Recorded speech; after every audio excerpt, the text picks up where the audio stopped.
Nothing in this podcast is intended as investment advice, and the people in this podcast may hold positions in the stocks they talk about. Do not buy any investment based solely on a tip or recommendation. Please do your own research.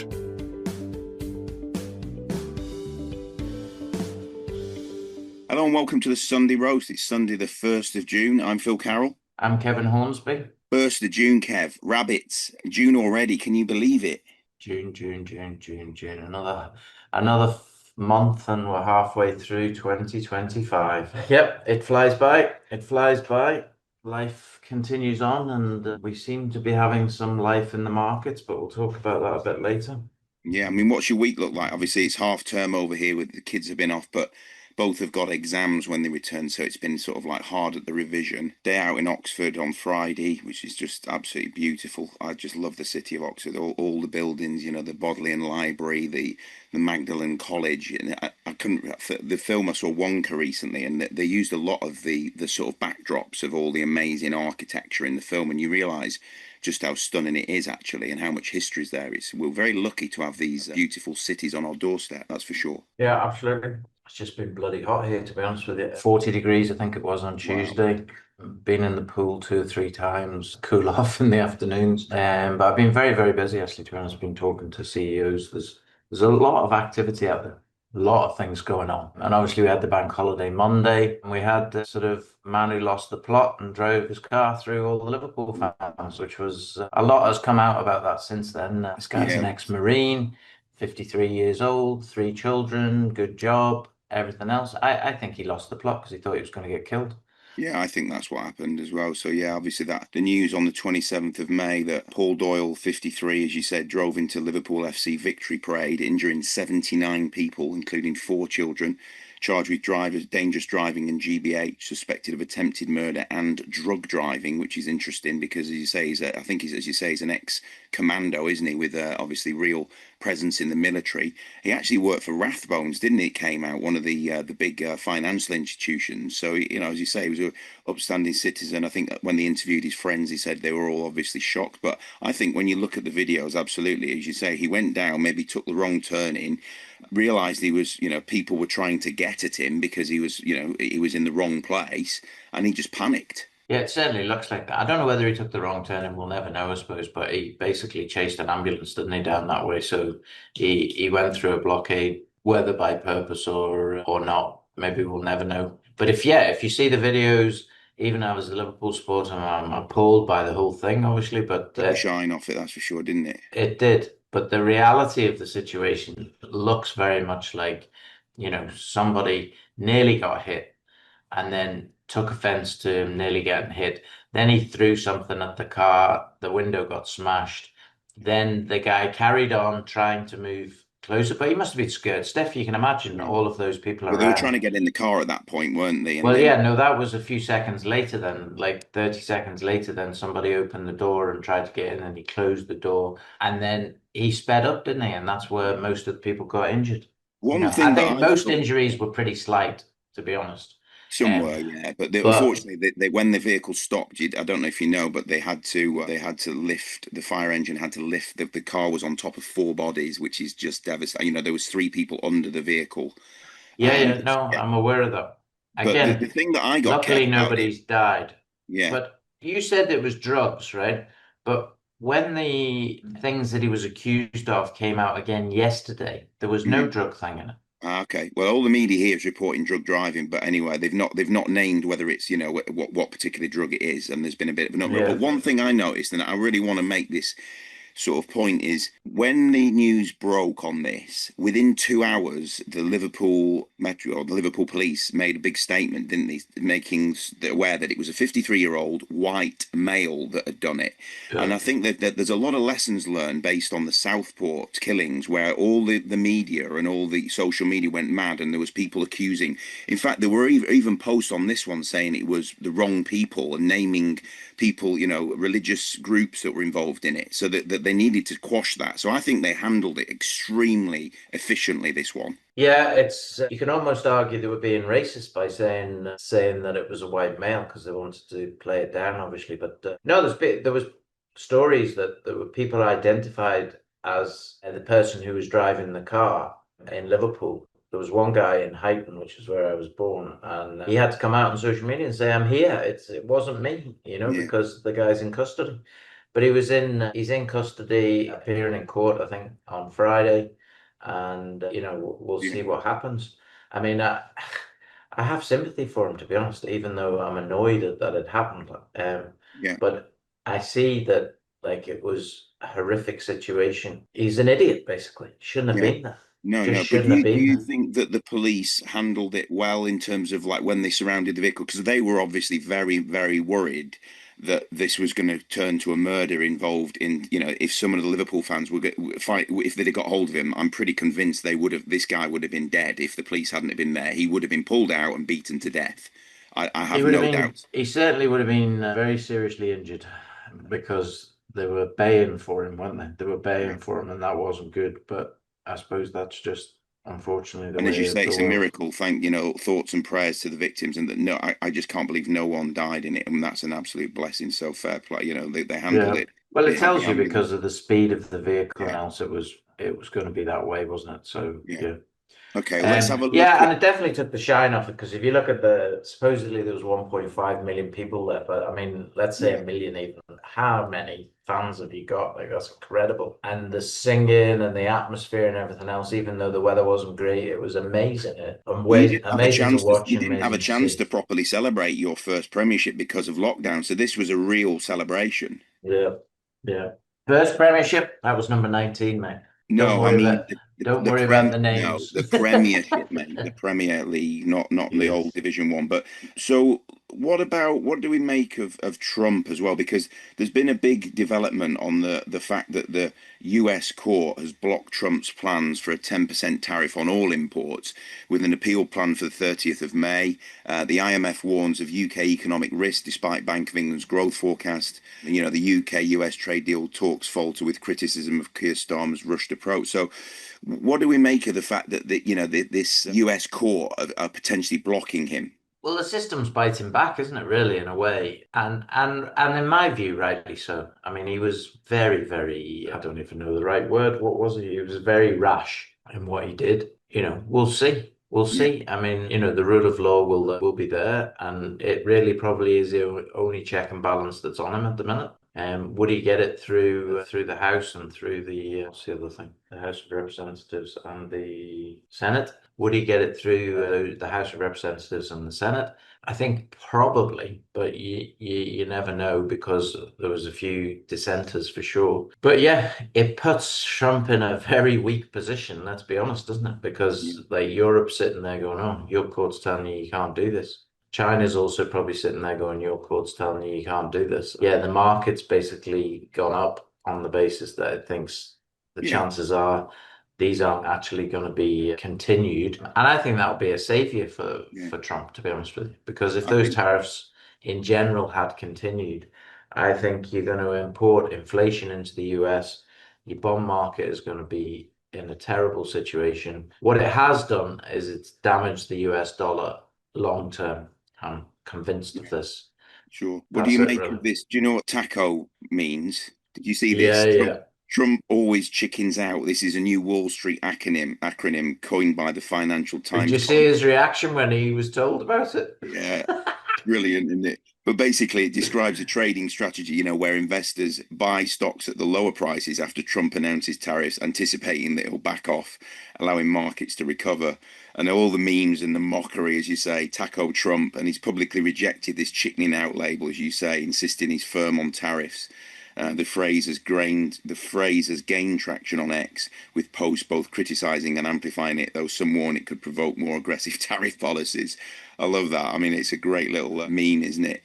But other than that, I mean, there's been a few bits obviously going on in the UK. We've talked about that. Obviously, the other one in the US is the Elon Musk's, his US exit. He left his Doge, or Department of Government Efficiency role, on the 29th of May after cutting $150 billion from a $2 trillion target. He also criticised Trump's tax bill And, UK media noted this due to Musk's ex-influence. So what do you make of him? I mean, it was always going to go, but I think a lot of the anti-Musks have been critics of his brief tenure and saying that his ex-influence has potentially destabilized not only UK kind of politics, but also German and European politics. Yeah, it's a real difficult one. I think he's now trying to distance himself, something that he put himself right in the middle of, which is a difficult thing to do, no matter what you just say. I mean, the Doge thing, he took some stick. I think he's, from what I heard, he's still involved with Doge, but not as much as he was. Yeah. In terms of the other things, as in being like very close with Trump and trying to help Trump.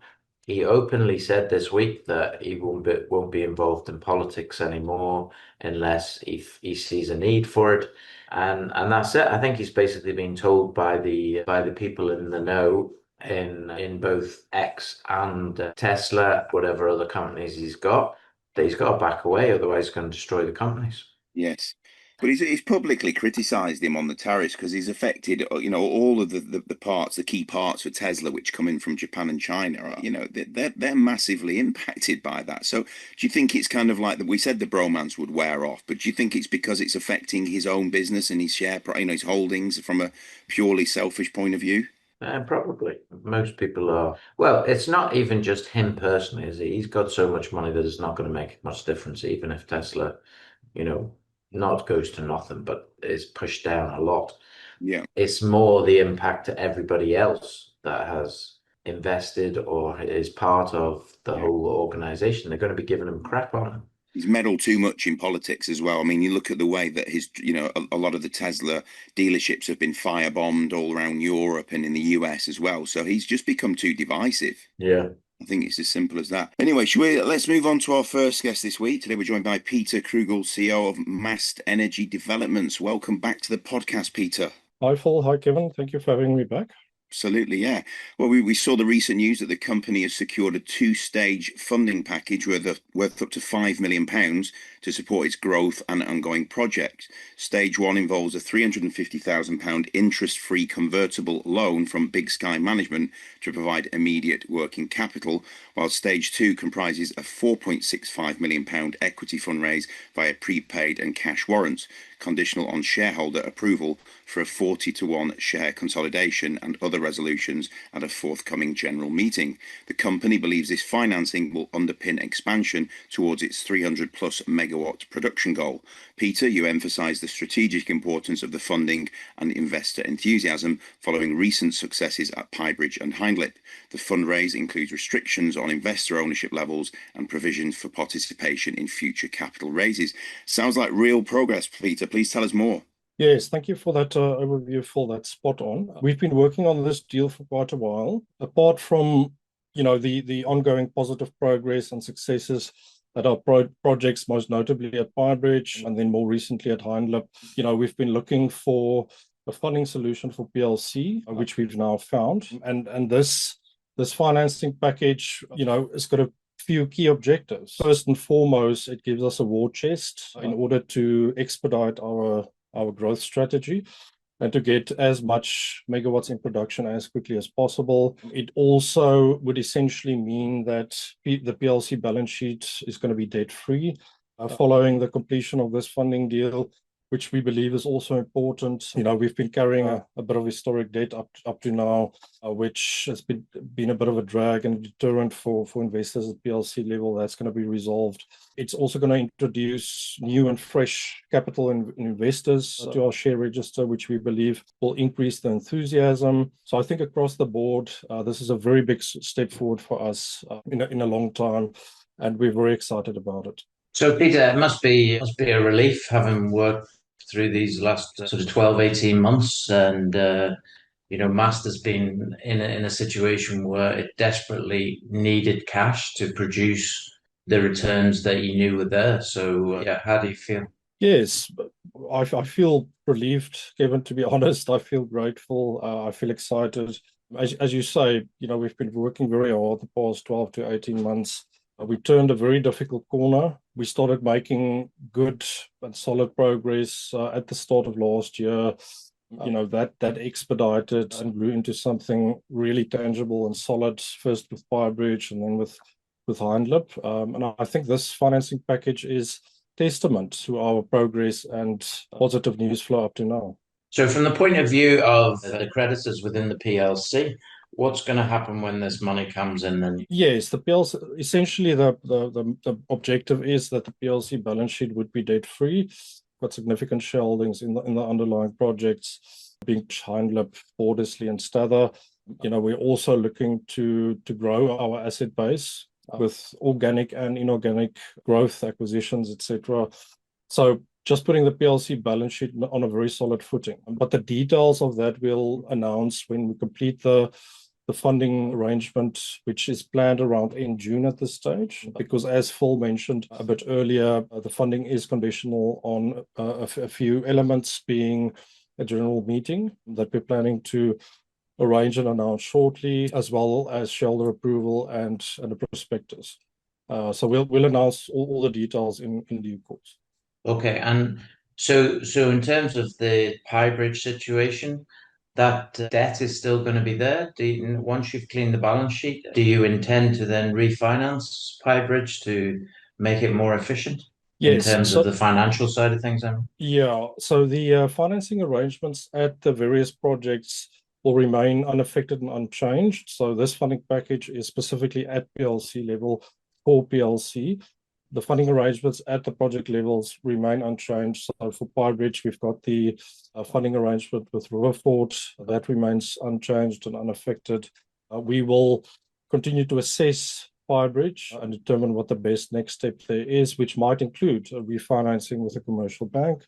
Hindlip, same story. Our funding arrangement there with Powertree remains the same and unaffected. And does it mean that the third genset in PyBridge almost certainly going to get done now because it makes financial sense to do it? Yes, absolutely. It remains part of our planning, and it's going to be a next step at PyBridge, certainly.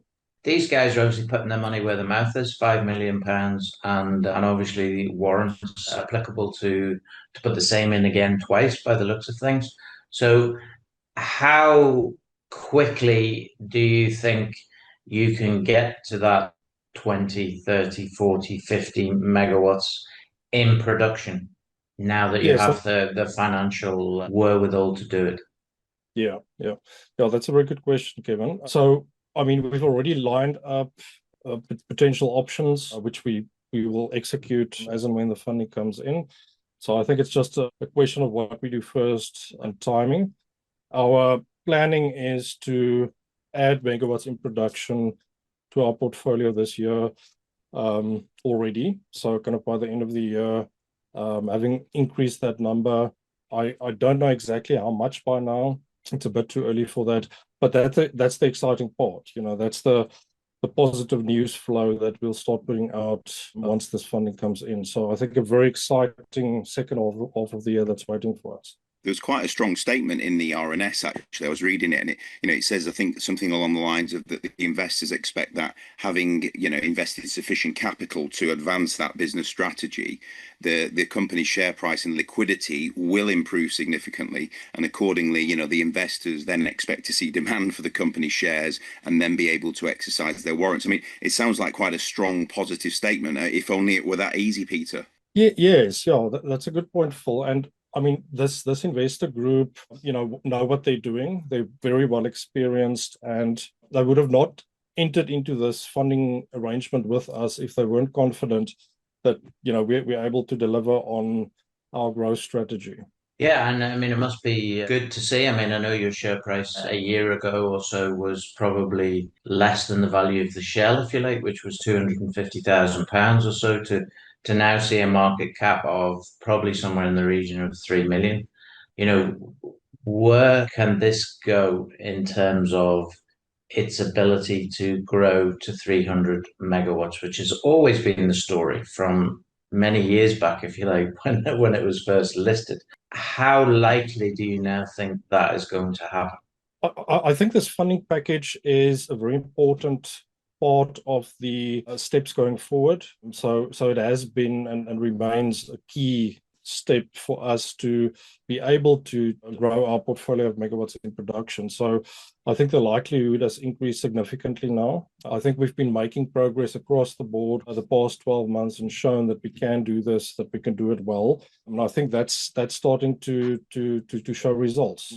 I really think this is a next step in a long line of steps that's going to get bigger. And the nature of this business is that it grows exponentially. So I'm very excited about the time ahead of us. So the scenario is that in maybe 12 months' time, this could be seen as a small deal.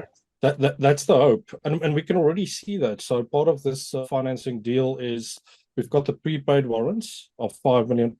That's guaranteed to come in when we close the deal planned around in June at this stage. And then there's the 2-for-1 cash warrants, which is an additional up to £10 million. So that's already 15. And I mean, if this deal goes well, yeah, I really think that we'll look back on this and say that was a small deal. Very good. Good luck, and I hope it continues. I mean, you've done a cracking job in the last 12 months to bring it around from, I won't go so far as to say shipwreck, but it wasn't far off, as you would probably admit now, to where we are now. We've gone from a share price of 0.11 to maybe even less than that at some points to now 0.7-ish as we record this. So, yeah, well done. You must be one of the best performers on the market. Yes, yeah, no, it's been hard work, Kevin, and a lot of hard work still lies ahead, but we're fully committed. And as I said a few times now, I'm really excited about the time ahead of us and coming back with even bigger positive news. Okay, on that note, we'll say Pieter Krügel, CEO of Mast Energy Developments. Thanks very much for appearing on the podcast. Thank you, Phil. Thank you, Kevin. Cheers, Peter. Let's move on to our second guest this week. We're delighted to be joined by Daniel G. Priority AI founder. Welcome back to the podcast, and how's life treating you? Life is very good, very busy. All the better for being on with you guys this morning. Absolutely, yeah. I mean, obviously just saw the news that the company has expanded its payment options to include Bitcoin and other stable coins via a partnership with Coinbase Commerce, enhancing convenience for crypto-native customers. The move reflects the company's commitment to innovation, opens new revenue streams, and supports a broader digital strategy. Daniel noted the integration aligns with evolving market trends and positions Priority to benefit from the growing role of cryptocurrencies in business. The company has already received its first Bitcoin payments and adopted a Bitcoin Treasury Policy to manage its holdings for a long-term shareholder value. Let's start with the big news, Dan. Priority is now accepting Bitcoin. What drove this decision and why now? This is very much a customer-led decision. I think it's important to note that as we grow the business, we're speaking to more and more SMEs, small businesses in the UK, and obviously we've recently announced in the US as well. And those customers have varying needs. One of those needs is a more diverse range of payment options, including cryptocurrency. And as the RNS kind of rightly states, we have received our first customer payments in cryptocurrency within 24 hours of launching that solution. So it's, I guess, the proof's in the pudding there that we've given our customers a wider variety of options to pay for our products and services. And they're using it, which is a massive tick in the box for us. And ultimately, it opens up to a wider audience of customers that are probably adopting their own treasury strategies around Bitcoin and left with this cryptocurrency on their balance sheet that they'd like to make some use out of. And so we're really just kind of molding to customer requirements in an ever-changing market. Yeah, absolutely. And was there a specific, customer demand or market signal that kind of, pushed you to explore this crypto integration? This is a kind of an integration that we've explored several times over the last 4 to 5 years across a variety of businesses that James and I have run, with kind of varying degrees of actual kind of embedding the technology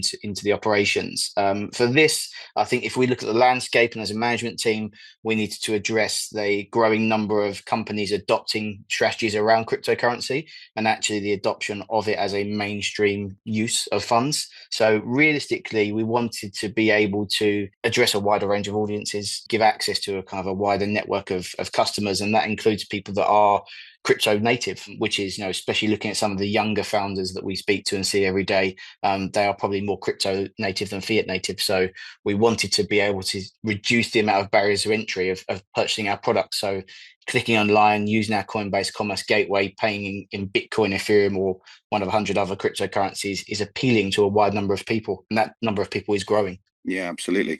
Yeah, I mean, obviously, Coinbase Commerce, one of the bigger sort of crypto brokers. Just walk us through how that integration works and, what it means for your users. So it's all about user experience. So everything we're doing, we're actually just about to go live on a new website, and it's all about kind of reducing the amount of clicks to purchase for our customers, getting their models deployed as quickly as possible, getting their agents deployable on socials, on their websites. If they've selected the generative platform, getting them up and generating as quickly as possible. So it's integrated in our existing interface. So when you go through that customer onboarding journey, a couple of the clicks, we're taking the information. A lot of that is collecting information for training data for us to go and build your model. When you're presented with a payment gateway, you'll see your range of options, and they will be currently either bank transfer, a subscription payment, which is provided by a payment gateway provider, which is Stripe. And then you'll have another link in there, which will open up that gateway into Coinbase Commerce. Couple of clicks, add your wallet address, and you're in effect set to go. So very, very similar to a traditional kind of sterling or dollar payment gateway. The user experience is exactly the same. The only difference is that we're receiving a cryptocurrency into our wallet address with our prime broker. Yeah, absolutely. I mean, we've seen a real buzz recently of companies that are kind of, it feels like if they've put the measure or the mention of Bitcoin Treasury in their RNSs, that they've done, X number of 100% increases on in a week or even a month. Even the success of MicroStrategy or Strategy in the US, who've had a big success. You mentioned this Bitcoin Treasury policy in the RNS. How do you plan to manage and potentially grow those holdings in the future? Well, I think, and we're talking about the wider market and some of the news that we've kind of seen, which we are aware of. And I think if we look at some of the kind of the earlier movers like Smarter Web Company, fantastic company, done really, really well for investors and running a good operation. We're very much following that strategy of listening to our customers and the tail not wagging the dog. So they integrated a payment gateway to allow their customers to pay in cryptocurrency, including Bitcoin, for their services. That then progressed into a treasury management policy as they grew their reserves. Naturally, customers paying, you're going to be increasing those reserves. As I've already said, we have customers paying in Bitcoin. As more pay, we will be growing our reserves organically. We have put a treasury management policy in place to stipulate the long-term value of holding cryptocurrency as a company and the increased stakeholder value, and also how much exposure would we accept to that on our balance sheet, how much is in stablecoin, how much is in Bitcoin, how much is in fiat. So that policy will, in effect, govern any money that's on our balance sheet as we grow, as our revenues and profitability increases. Hi, Dan. So from the perspective of Bitcoin and the business, you're saying that you can hold between 25 and 49% in Bitcoin of money that is not going to be used for cash flow, basically. Is that fair to say? So we have a percentage within our treasury management policy, which will be allocated distributable reserves. So in effect, free cash flow as a long-term holding of Bitcoin. Very good. And how's the business going in general? I mean, because obviously the business isn't going to be just Bitcoin, but obviously as this cash flow increases, you're going to be more and more of a play on crypto as well as the SaaS business that you are. I mean, this is a string to the bow, Kev, completely right. This isn't the entire bow. So we are an operating company. We are an AI software company, software as a service, one of the few on AIM, obviously recently floated back end of last year. Business is good. Customer numbers growing in line with expectations, as is revenue. A lot more larger project work. Obviously, we announced the Leukemia Care project, which has excitingly developed into some conversations with Amazon around their Imagine grant and actually working a lot more closely in the charity sector, which is really, really exciting. And it feels like doors continue opening every single day. A lot of the work we're doing is referral based from our customers who are introducing us to other SMEs. And I guess that is what we really intended when we first set up the business, is leveraging community. Which is one of our early slogans, community powered growth, the community of SaaS founders and kind of small company founders to actually use the product, like it, see value, and say to kind of friends within their network and their peer group, say, hey, you should be using this. Why aren't you using AI within your business? Why aren't you using agents? Why aren't you using generative AI? So that's really good for our cost of acquisition for customers. It keeps our CPA very low down, but also it means that we're kind of spread across a wide variety of sectors. So we don't have that sector risk that some traditional SaaS businesses do. We're working in food and bev, direct consumer, business to business, music and hospitality, sport, obviously partnering with interesting companies like Half Space, award-winning companies, which opens up a whole new realm of customers to us. So People have put it to me, because obviously you've come to the market and share price hasn't performed in terms of the price that you came. They're basically saying that you're not doing anything different than a bot is doing, or than. So I'm giving you your right of reply. How are you not just a wrapper for AI? What is the difference? The difference is the data that sits within that. So AI is, and agents and generative AI is determined in terms of its kind of X-series value by the data that's in it. And we've always said LLMs, fantastic, trillions of parameters and growing. However, for small business use, the more parameters makes them less and less usable, because we have very, very acute needs. Obviously, the Sunday roast, you run a business. And Priority, we run our own business. And what I don't want is hallucinations around training parameters that aren't relevant to me. So actually, for us going and building those training parameters, we create a really, really kind of reliable and usable interface for customers. I guess the real secret sauce is that feedback loop when you go into our more expensive products, where actually the community data starts to impact the training data. What we mean by that is the more that you create on our platform, whether you're generating Instagram posts, whether you're releasing RNSs, maybe you're writing LinkedIn blogs, or you're creating internal management documents, people's responses and interactions with those documents feed back into the training data. We're marking our own homework there. If you're releasing Instagram content, it does really, really well. Okay, actually, the algorithms that we're using in the back end are identifying what's doing well about that post. What's the difference between that post and the post you did last week? Is it hashtagging? Is it the time of day? All those parameters are going into our training data and impacting for that individual user. So actually every single user is getting their own genuine experience, which is being curated not by them, but actually by their community and their stakeholders around them. So it's really exciting. Think public companies with bulletin boards, ADVFN, LSEs. Think of consumer cyclical brands with Trustpilots, TripAdvisors, all these different community boards, Reddits. All of that data is coming in to actually impact how that platform performs on a daily basis, actually on a granular basis every 45 to 50 seconds. So we're identifying trends. So it's a reactive product as opposed to traditional LLMs, which obviously, sadly, we don't get to impact those trillion parameters of training data within a Gemini, an Anthropic, or any OpenAI products, because they're just too mass market. For our product, actually, you've got the autonomy and the ownership of that training data, and it's all within your grasp and reach to actually control how it's used. And how will you protect that? So how will you protect that market? In other words, the clients that you have? But the data protects itself. And so we use what we call a data moat around the product, which is from inception. We're a relatively young company, probably knocking on 3 years now. Data has always been one of the biggest features of our product, one of our most valuable assets, sitting and identifying who's the data processor, who's the data controller. All of that first party training data and all the data that we're collecting from those users is sitting on platform. And as you've got active subscriptions, you've got the ability to engage with that data. Maybe it's, running an event. You guys have been to some of our events. Maybe it's collecting information on potential stakeholders, investors, brand partners, etc. You can engage with that data on platform. It all goes into feeding your model, your training data for your model. As long as you've got an active subscription on that platform, you can use that to your heart's content. The second you come off the platform, we sit with the data within our repository. However, the user loses access to that data. So you're incentivized. It's a really useful product. It's fantastic.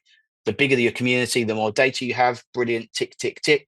But you need to stay on the platform to actually get some use out of that data. It isn't an unsubscribe and an export data and you can ride off into the sunset to a new provider. As one of the first movers in this space, especially in the public markets, we're already amassing hundreds of millions of parameters of training data on a wide variety of companies, both public and private. You're the people then who, when you get your Skybox and you unsubscribe, you haven't got any of the content anymore. We take all your channels away. Unfortunately, that's not our fault. You have to speak to Sky on that one, Kev. No, but any of the recordings as well, you don't get. Anyway, regardless of that, the scenario then is, you mentioned, you slipped it in there about the charity thing and Amazon. Tell us a little bit more about that. So we're a Google startup. So we're Google certified startup. We have been since, I think, 2023, 2022. So very, very early stages when we first set up the company. Google wrapped their arm around us. Fantastic. Provided us with great support and funding. We have recently been in discussions with Amazon regarding some of their products and services. Obviously, you saw we announced we're a part of the NVIDIA partner program. and we'll be attending some of the NVIDIA events with Jensen Huang in June over in Europe, which will be exciting for the team to go and meet. But we're having constant discussions. Amazon Imagine grant is a grant specifically focused on the charity sector. The Leukemia Care deal, 6-figure revenue deal for us, so quite big, but also very big for the team at Leukemia Care as one of the first charities to actually integrate artificial intelligence into their digital strategy in line with an entire brand and website overhaul. So big project for us, lots of responsibility, but that has attracted the attention of Amazon, the Imagine grant. So we're in discussions with Leukemia Care and Amazon around grant funding for Leukemia Care and how some of the work that we're doing could access some greater financing options for Leukemia Care as a charity, which is super exciting. And obviously will appeal to probably a wider range of charities that, biggest problem, I've worked in the charity sector off and on for the last 5 to 6 years. Funding is, as you can guess, one of the biggest hurdles to kind of overcome. So anything that can help that is going to garner a reasonable amount of attention. And we're more than happy to help. Are you going to be in a situation where you could be the go-to place for charities, certainly in the UK initially, to help them to effectively raise more money? Because I think that's ultimately the plan, isn't it? That's what the charity wants to do, is to raise more money and more awareness of what they're doing. I think the strategy that we always adopted is we wanted to be sector agnostic as a technology business. We wanted to go where our impact was most widely felt. We've explored the charity sector, and post Leukemia Care, we've had lots of discussions with other charities about implementing our technology and solutions and some custom solutions as well. And I think for us, it's about delivering best-in-class service, hitting the mandate that we've been given with the project, obviously over a couple of phases. If we're delivering that, I think your reputation probably speaks for itself. Project management calls every single week with the team. The feedback is fantastic. So for me, it's great to see. And as we deliver best in class results, I think you naturally have customers come to you. And, in effect, the best kind of referrals you get are from people actually paying for your service. Yeah. And even if they don't pay in Bitcoin, what you're basically saying is that nearly 50% of your treasury will be held in Bitcoin anyway. So it's not all about people paying you in Bitcoin. So the Bitcoin payment is a gateway. It's an option for our customers to pay. Every customer has a choice how they pay, whether that's fiat, whether it's dollars, whether it's Bitcoin, Ethereum. Our treasury management policy denotes how we will hold our Bitcoin as we accumulate it from revenue and other sources on our balance sheet. So that is a varying number based on the treasury management policy. There's a treasury management policy within our admission document. So this is just an addendum to that. So it's not a complete lift and shift. It is, I guess, a development or a progression of our treasury management policy based on what our customers need. Is there anyone else on AIM doing this? I'll probably get a call from the Nomad on the back of that one. To the best of my knowledge, is the political answer. To the best of my knowledge, I don't believe there's another AIM company with a treasury management policy. I don't check the market out every day. So we've got an amazing board of directors on Topco that do that. But from my knowledge, standard list Aquis, yes. AIM companies, I haven't seen another with a treasury management policy. For us, it was just a natural progression for our business. It was the right time, the right thing for us to do. Great. Well, good luck. And hopefully in the next week or two, we're going to be speaking to you anyway. You've got your interims coming out shortly as well. And we'll see how you get on. Looking forward to it. Yeah, we'll say Daniel G, Priority AI founder, thanks very much for appearing on the podcast. Cheers, guys. Catch you later. Thanks, Dan. Okay, let's have a look at some of the movers and shakers of the week. I make Iconic Labs. Icon is the ticker, some 250% increase on the week. We mentioned them last week. Also, Blue Star Capital up 180%. That was after reports that its investee Satoshi Pay's decentralized exchange platform Vortex has reached $1 million in transaction volume since launching in Europe and Brazil, with over $500,000 processed in May 2025 alone. Vortex enables low-cost stablecoin to fiat conversions via partners and Pendulum infrastructure, supporting blockchains like Ethereum, Polygon, and Polkadot. I'll tell you what, Kev, all these kind of like payment systems and stablecoin and Bitcoin Treasury stocks have done really, really well this week, haven't they? When you look at like all of the movers that have done the 100, 200%ers, the Cell AIs, the CHLL's done well, have really been based on the common theme running through them, as we talked about with Dan there, is the fact that it's all related to, Bitcoin Treasury, meme coins, stable coins, payment systems. Yeah, it seems to be the theme of the year. or not of the year, but of the last few months, certainly having some storage of Bitcoin. We had the SWC on Aquis, which has done 40 times or whatever it is. Yeah. It's probably not strictly true, it's done 40 times, but 2.5p to a pound, whatever that is. I mean, it's probably 30x, isn't it, or something like that? no, it is 40x, 2.5 to a pound, but that was pre-IPO, IPO 5p, I think it was it? Anyway, it's done a hell of a lot. We're still in a situation where Bitcoins that they hold are worth like maybe $1 million, but they obviously see a way, go back to the market, raise money, and buy more Bitcoin, go back to the market, raise money, buy more Bitcoin, so on and so forth. I don't know if SWC are going to do that again, but certainly the last money they raised, they're about to buy Bitcoin again. I think any of these companies, people are seeing this as a real store of wealth Yeah. for the future. And the more and more uptake of it is supply and demand, isn't it? What way is Bitcoin going to go if at the end of the day, the big money, and certainly it's been pushed by Trump, hasn't it?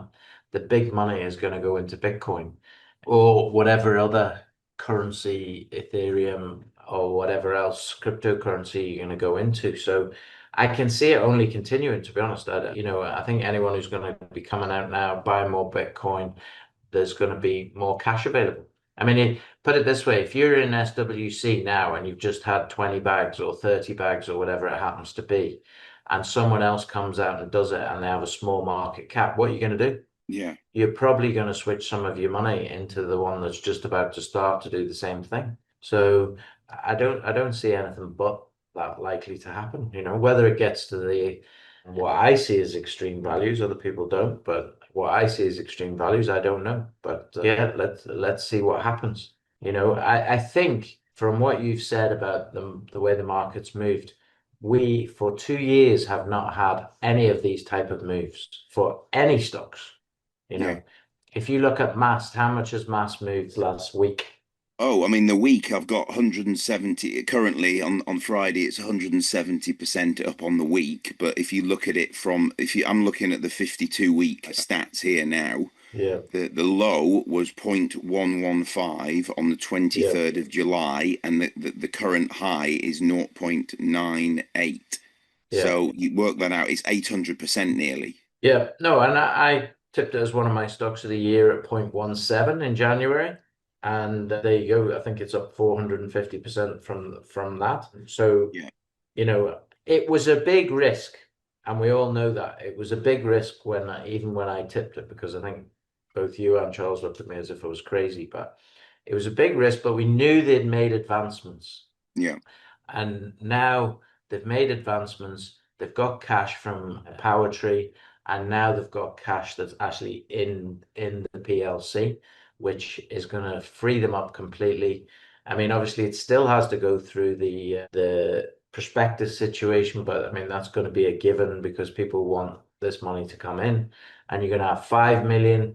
Then that's going to be probably recycled, 5 million more recycled, 5 million more recycled, and they're already going to be up.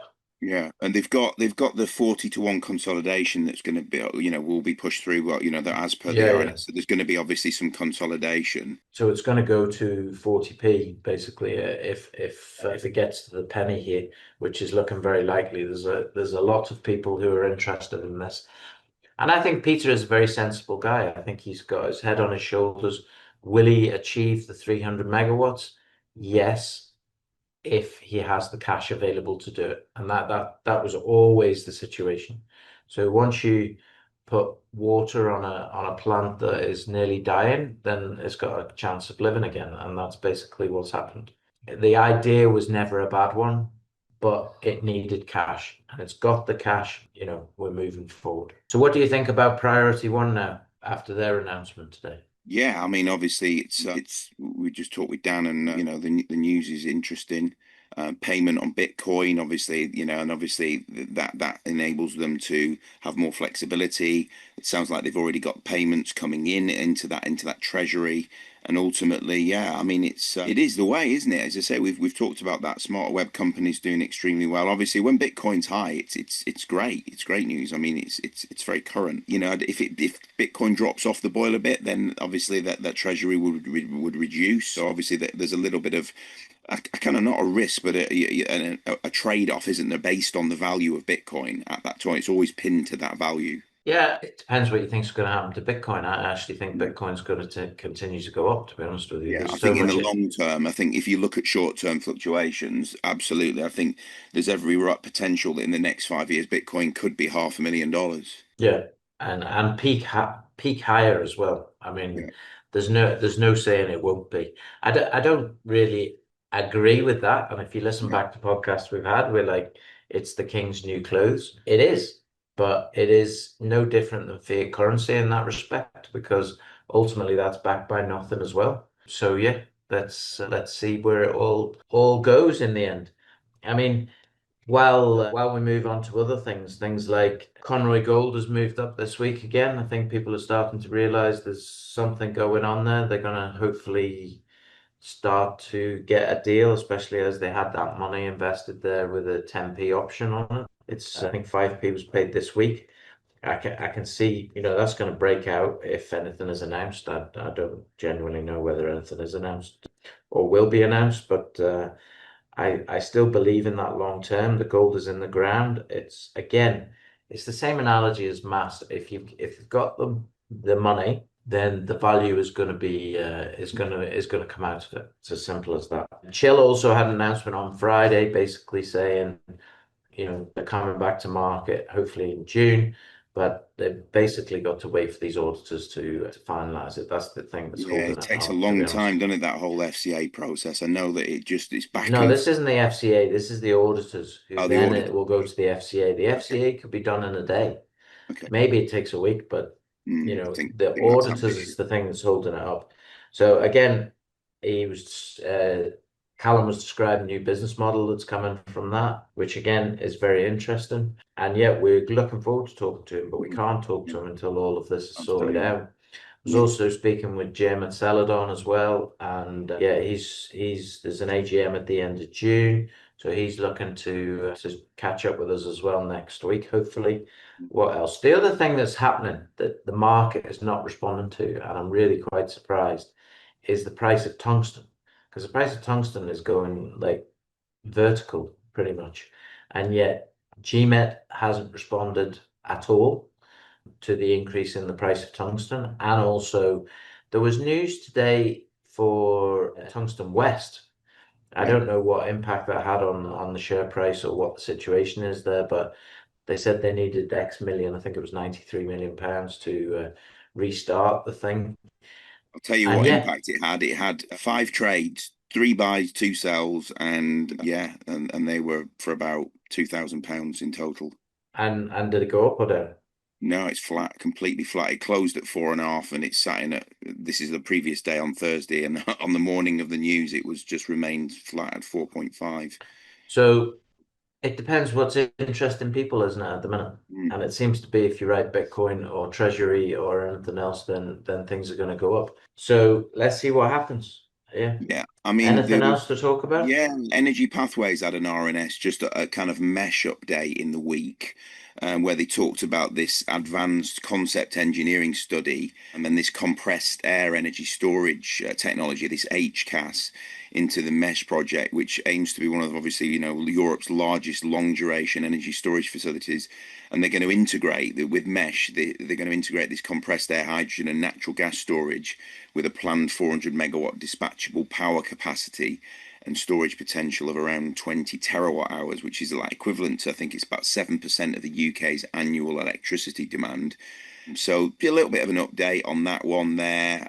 That seems to be just sitting away, bubbling away, doesn't it? Waiting for kind of licensing in rounds and things like that. But and if the Greatland Gold also had an announcement on Friday, which was an update on the ASX listing. They'd lodged a replacement prospectus in respect of the proposed listing of Greatland Resources on the ASX and the offer of Greatland Resources shares, which was obviously described in the company's previous announcement on the 23rd of May.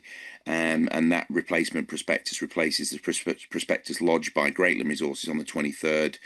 And then they've basically just said that the expected timetable of the remaining principal events for the implementation of the ASX listing, the offer and scheme, remains as set out in the announcement made by Greatland on the 23rd, and it remains subject to change. So just a little bit of an update, basically just saying that the replacement prospectus on that. So that one looks to be sort of moving up quite nicely, doesn't it? Greatland Gold, another one of our kind of mentions and Yeah, it was another one of around our 14 and a choices. half pence mark, something like that. I don't know what you make of that, but certainly bounced back well, hasn't it? Because it had a bit of a lull. Yeah, it went down a bit there to sort of 12s, I think it was, and maybe even the 11s. And yeah, I think personally, when it goes in and lists in Australia, they're going to raise a bit of money, but very little. I think it's only sort of 2% of the market cap or whatever. And as Charles has said, compared to the other miners in Australia, it is cheap. So I can't see anything other than it's going to have a bounce, partly because the Australians are going to want to buy in. So as they buy in, it's going to go up. I can't see anything but the 20s. I don't know about you, but I think it's going to go up. Yeah. One shakers of the week was BMV Bluebird Mining Ventures. They received disappointing news regarding the South Korean gold projects, with the Board of Audit and Inspection rejecting its case for a mountain temporary use permit, an MTUP, at Kochang, a decision the company plans to challenge through an administrative lawsuit expected to take 6 to 8 months. While Kochang and Gubong both hold valid mining rights, further progress is stalled due to regulatory hurdles and a lack of community support, particularly at Gubong. As a result, both joint ventures are suspended, though Bluebird retains full ownership and a low cost base. And the company is now planning to reassess its Korean strategy, shifting its primary focus to its more promising Philippines assets. And that was down 50% on that news. But I mean, what are your thoughts on the wider market? Obviously, we've seen FTSE 100 this week burst back through all-time highs, way above the, obviously where it was before Trump's tariffs were announced back in March. How do you see the performance of the, the European markets? And the FTSE is currently trading at 87.66, which I'm pretty sure is around the all-time highs. Dow's 42.21.5, S&P at 59.12, Nasdaq at 21.363, and then Nikkei at 38.433, and Hang Seng down a little bit. But what do you think of the wider markets right now? Well, it's interesting that the US markets have recovered a lot of what they lost, but the rest of the markets have also started to happen. What I think has started to happen is that liquidity has started to leak into the UK market. There is people coming in, even things like the MAST thing that we talked about. This is liquidity coming back in. It happened with, from what I can gather, SGL. It happened SCGL. Sorry, it happened with Metals One. It's happening now with this. The number of CEOs I'm talking to who are in a situation that they're hoping to get finance is there's quite a few of them. So money is now becoming available. So if money becomes available, what does that mean? The liquidity starts to come back into the market, and the AIM market, the low small cap market in the UK, has been starved, or should I say, they're basically thirsty for liquidity.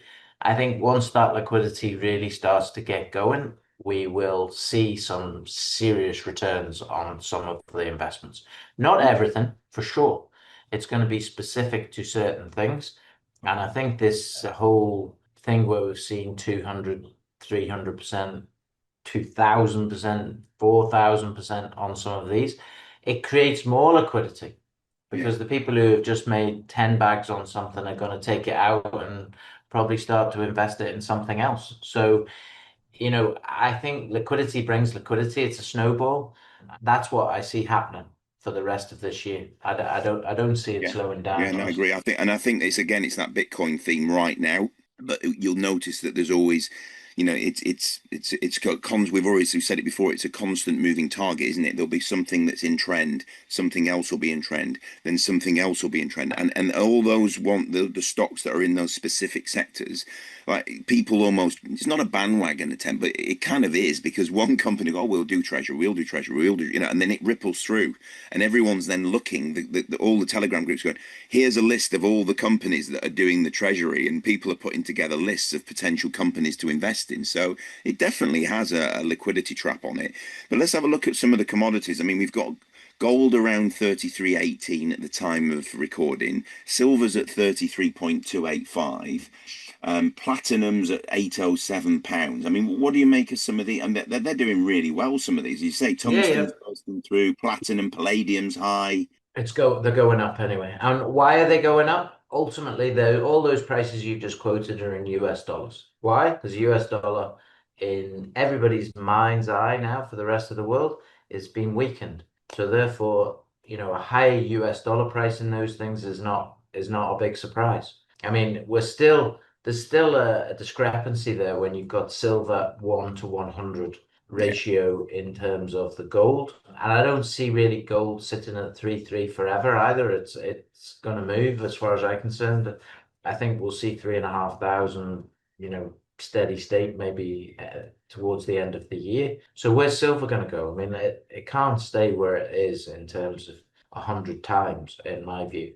But yeah, we've been saying that for quite a while. The same with the dollar. I mean, the dollar has come down from its high of, I think it was 1.8 to 1.10 in terms of the ratio, and now it's down around 100 or just below. Will it break out down again? I don't know, but we will find out. These money movements don't happen instantaneously, especially the big money. They make decisions, and then slowly but surely, then the things move over weeks and months and years. But yeah, it's moving. I can feel it rather than see it. It's moving. The most important thing is capital goes to the place where it feels that it's going to get the returns. The US market right now just feels toppy. It's like, am I going to get like 20-30% in the US market? Is the S&P going to go to 6 or 7,000 or 7,000 or more? Doesn't look like it, does it? Whereas, can the FTSE go to 10,000? In my view, yes. Can AIM stocks double in a day? Yes.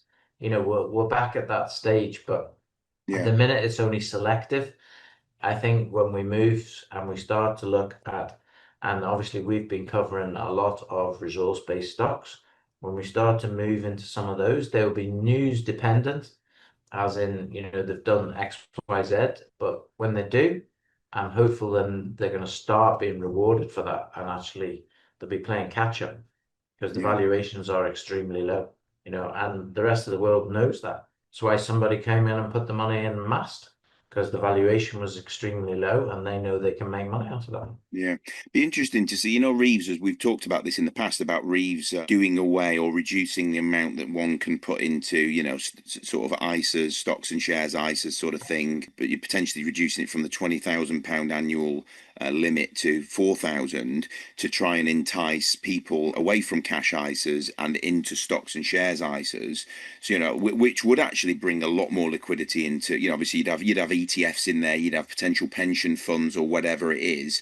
But ultimately, people would be able to take their own decision, like a SIP, and do an investment into a stocks and shares ISA. And that would bring a lot. That would encourage investment in the U. And it has to be invested in the UK stock exchange. That would be a good thing to do. I think I'm not opposed to it, really. No, I'd be getting flags out if they did that. I think, for me, and we've said this before on podcasts, if you have a UK citizen and they're getting tax advantages from the United Kingdom government, and the United Kingdom government says, you can invest it anywhere in the world. And the fact of the matter is you don't have to invest it in United Kingdom. Then to me, that is mental. Like that, most other countries do not do that. There is a necessity that you invest at least some in your own nation. Can you imagine the Chinese saying, you get a tax break here and you can invest it anywhere? There's no possibility that would happen. In Australia, it's the same thing. You get your tax credits if you invest in Australian companies, and the franked Australian companies in that situation. So it doesn't make any sense. We're giving our investment money to the rest of the world and not worrying about the UK. That will not create growth in the UK. It's just mental. It doesn't make any sense. 100%. TV. more important things to talk Hey, about. I've got a What bone do you to think pick of with Mob? you. What do you think of Mobland? I watched, I binge watched the whole of Mobland, so now Right. I'm up to 9, and I was mentally scarred by it. Yeah, I told you it I was pretty brutal, mate. it's great, it's brilliant. I was very sad that there was only 8 episodes or 9, and it was really great. What's your man's name? Who's the main actor? Tom Hardy is the Tom main man. Hardy's brilliant, Yeah, like brilliant. He's a yeah. brilliant actor. And who's the old guy? Pierce Brosnan with his worst Piers Irish accent ever. Piers Brosnan. Now, to be honest, he's a hell of a character, isn't he? In that particular Mobland. So, if you haven't watched Mobland, I'm not recommending it because it's going to blow your brains out, literally, like they blow everybody's brains out. Yeah. But it is quite a story. Yeah, I don't. How many episodes are there going to be? I think there's 10, but I mean we're nearly at the end of it. But I think they've already said they're going to commission it for a second second season. But I mean, I think I'm up to the same point as you because I watch it's released every Sunday in the UK. So obviously we get the release, and then we have to wait a week and get it's on Paramount. So I think I'm pretty much I am caught up. I think the last 2 episodes have been for me a little bit long-winded, a little bit kind of strung out and a bit dull compared to the sort of first 3 or 4, maybe 5. When it starts getting a bit interesting. But yeah, let's see how it ends because it could be on a real cliffhanger. But yeah, man, So, if you what you love reckon this week is the last one, the 10th one? yeah, I think the 10th. I mean, it might be 12. I don't know. I don't know. Just check that maybe now. But ultimately, it's been very good. That Code of Silence has been really, really good as well, which is the one with the sign language and the lip reading with Rose from. She was previously in EastEnders and she was actually a winner of Strictly Come Dancing. But that's been very good that's on ITVX. So I'd recommend that one if you like your sort of gritty crime dramas. But other than that, there's been a new series on Netflix, which is Sirens with Julianne Moore, which is it's all right. I mean, it's a bit kind of Stepford Wivesy, but it's starting to get interesting. But other than that, yeah, I've been listening to a few podcasts. Yeah, other than that, Kev, anything else you wanna mention? No, not really. I started reading a book which I've read about 6 or 7 times, which is well worth a read if you fancy it. It is a Christian-based book, but it's called, let me tell you now, When the Game is Over, It All Goes Back in the Box. Right. When the game is over, it goes back in. Okay. It's a very, very good book, especially if you're involved with money, investing, because it's all about what we should do from a Christian perspective, I have to say. So Okay. if you're not interested in that, don't read it. Yeah. But, Okay. so I One. read this, I've read it about 7 times now. I read it most years. Okay. It's very good. I'll have a look for that one. Formula One Grand Prix, Monaco. I don't know if you saw it, but Lando Norris won. McLaren absolutely smashing it. Obviously, Piastri as well. He came in third. And then Leclerc, the Frenchman, at home. Was he going to win it? It was a shame he didn't in a way. But yeah, very, very interesting race. Well, We've I got have to argue with you there. It wasn't an interesting race at all, because Do whether you know you how like they it or made it? Do not. you know how they made it interesting though? The only No, way I that do with the 2 pit stops, but yeah, the scenario was that there's just not enough overtaking no, at Monaco. You can't can't overtake. you There's can't cars are too overtake. big. Cars are too big. That's the problem. So it sort of defeats the object. I mean, the fact that they had to say you had to have 2 pit stops. I mean, Yeah, if they didn't have to have 2 pit stops, Verstappen would have won, yeah. and he Well, didn't have the fastest car. he tried to time it right and hope for a red flag incident, didn't he? Basically, that's what Yeah. he was hoping for, which was was wishful thinking. But yeah, I mean, what do you make of Hamilton got his fifth position? He moved up from the seventh on the grid. But what do you make of Ferrari's performance so far and Hamilton? The pressure on Hamilton. Leclerc obviously smashed it with his second, got a podium finish. But are you a bit disappointed with Hamilton and Ferrari? Do you feel like he's just getting to grips with a car that doesn't sort of he just doesn't seem to be able to push it in the way he could? Ferraris break down, don't they? As we learned a few weekends ago, Ferraris are just unreliable machines, aren't they? So I'm not really that surprised, but it is what it is. I think when you look at Formula One, if you put them on a decent track that you can overtake, then the McLarens are miles ahead, no, right now. Oh yeah, yeah. Performance and In handling wise, performance, once they're they get miles clear. ahead. Yeah, You know, Verstappen's only staying there because he is a superior driver. Hamilton is a superior driver, but he's getting older, let's be honest, and must be reaction times are going down and all the rest of it. So, you know, it's exciting when there's lots of overtaking, and they've got to start Oh yeah, I mean making sure. Monaco's always been edgy, but the problem, as you say, is the cars are so big now, and they're actually reduced for next season. They're reducing the footprint of the car. When you stand next to a modern Formula One car, they're just too big. Simple as that. Next race is Barcelona, the Spanish Grand Prix. Be interesting to see what happens. You know, obviously we're going to have the practice on Friday, then the free practice Saturday, and then obviously the qualifying in the afternoon. So yeah, it'd be very interesting to see. But Piastri is leading right now, isn't he, in terms of the drivers' points? It's only a few points in it from what I can see. But yeah, it'd be very interesting to see what is actually going to happen, you know, in the coming weeks. And by the time you listen to this, you'll know who's won the Champions League, whether it's PSG or Inter Milan, Internazionale. So who do you want to win, Phil? Who do I want to win? I'd like Milano to win, but I think PSG will win it. And it's the first Champions League final since 2004 without a team from England, Spain, or Germany. So I would like PSG to win, mainly because I think they've been the best team, and secondly because they basically beat all the British teams. They beat Liverpool, then they went on and beat Villa, then they went on and beat Arsenal. So yeah, we've got the basketball as well. I've been keeping tabs with the NBA. Basically, we've got Minnesota Timberwolves versus Oklahoma City. That one's finished now. Oklahoma through to the final. We've got the Indiana Pacers and New York Knicks. I think that's happening tonight or tomorrow. But basically, the Knicks are trailing, I think. So yeah, we'll see who's in the final against OKC. Good. But it's been entertaining. It's some show they put on every time they do it. I tell you, it really is. I must admit, out of all the American sports, when I tend to go to the US, I can't get into baseball, just way too long-winded, just seems dull to me. American football, never going to say that I'd understand that game in a million years, to be honest. But the basketball, I love it when they run the clock down and they've got the final seconds. It's amazing. Like, you think there's no way that they could win these, but the games can be turned and won in the last 10 seconds on the clock. Do you know, when they have all the timeouts? And I find it fascinating, the basketball.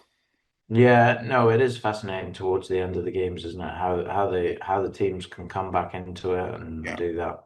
Especially the college basket. I thought the college basketball was almost more exciting than the NBA a lot of the time when I used to watch the college stuff. Yeah. Well, I think the Knicks, just looking at it now, I think the Knicks won against Indiana Thursday night, which then probably took it to 3-2. So they're going into game 6 then over the weekend. So obviously the Knicks need to win, otherwise they will not go through. But I mean, that's going to be some game in New York at the Garden. So yeah, should be interesting. Very good. Well, what are you looking forward to stock-wise for next week? Let's say what we think. I think it'd be interesting to see what happens. You know, obviously priority. Let's see what happens there. Then obviously Mast has had a really good, as you said, you know, one of your picks that's done extremely well. And as we're recording this, it's around the 0.92 mark. It did hit slightly higher on Friday morning, but it'd be interesting to see whether that one can break through into the ones, the 1.5s, the 2s. Because as you say, you know, with these investors on board now, and the chat we had with Peter, it does sound like they're you know, it's very exciting times for them to build, you know, towards their portfolio of the 300 megawatts. Yeah, I think that's one to watch certainly over the next number of months. I still think there's some mileage in that. I think Priority is going to have its results as well coming out. So that's one to watch as well. We should have some news on Celadon as well. So there's something coming there as well, because it's bang or bust, I think, you know, in terms of the financing that's required. So there's going to be action going on there, I think. Yeah. What else? GMET's got to happen sooner or later. Guardian Metal Resources. Yeah. You know, as in the US government's got to come through the grant, or you know, you're in a situation where tungsten is flying and yet the share price hasn't appreciated, which is bizarre. You know, so yeah, there's a few catalysts coming. over the next few weeks and months. So let's see what happens. Okay, well, if you like what you heard, please do subscribe, hit the bell icon for any further notifications of future episodes, and have a great weekend, or what's left of it. Yeah, enjoy. This podcast was brought to you by Roast PR Limited. If you would like to appear on a future episode of The Sunday Roast, please email admin@thesundayroast.net.